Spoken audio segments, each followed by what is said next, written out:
বড়জোড়া গ্রামে বাবা ভুবনেশ্বরের মন্দিরটি ১৯ শতকে তৈরি। ওড়িশা শৈলীর রেখে দেউল মন্দির। এই মন্দিরে চৈত্র মাসের সংক্রান্তিতে গাজন হয় এবং তা প্রায় ২৫০ বছরের প্রাচীন, এমনটাই ধারণা স্থানীয় বাসিন্দাদের।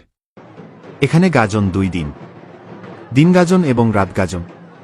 গাজন শুরুর আগে চলে আসে অসংখ্য ঢাকি, প্রায় ১৫০র বেশি ঢাকির সমাগম ঘটে।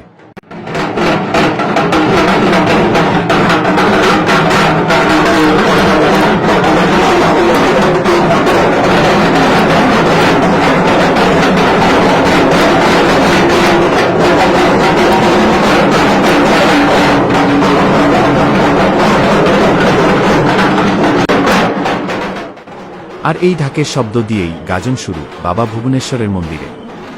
গাজন প্রক্রিয়া শুরু হয় গাজনের ২ দিন আগে থেকেই।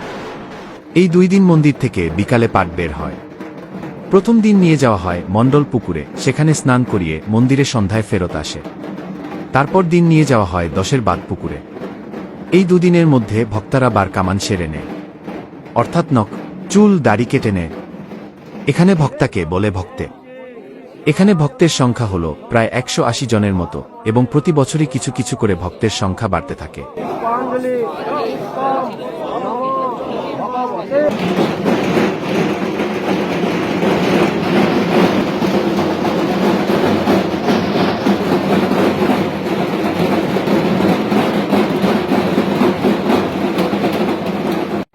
দিন গাজনের দিন মন্দির থেকে সকাল ১০টায় ভক্তেরা প্রায় ২ কিলোমিটার খালি পায়ে হেঁটে ভৈরব ঠাকুরকে আনতে যায়।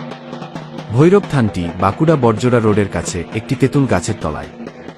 এছাড়াও অন্যান্য ভৈরব থানেও পূজা করা হয় ওই দিন।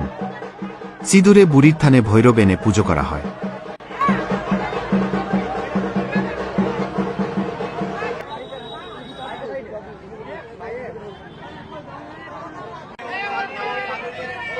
এই কার্যক্রমে দুপুর গড়িয়ে বিকেল হয়।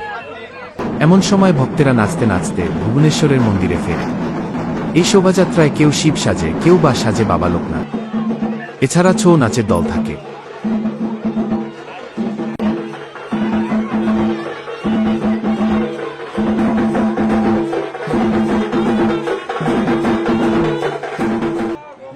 যখন মন্দিরে ভৈরব এসে পৌঁছায় তখন ধুনা পরানো হয়।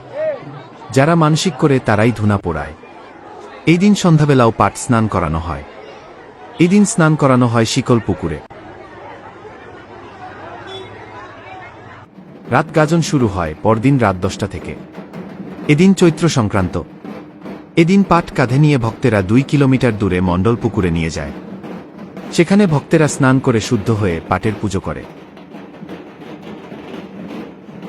এরপর কিছু ভক্তে দণ্ডি কেটে মন্দিরে আসে।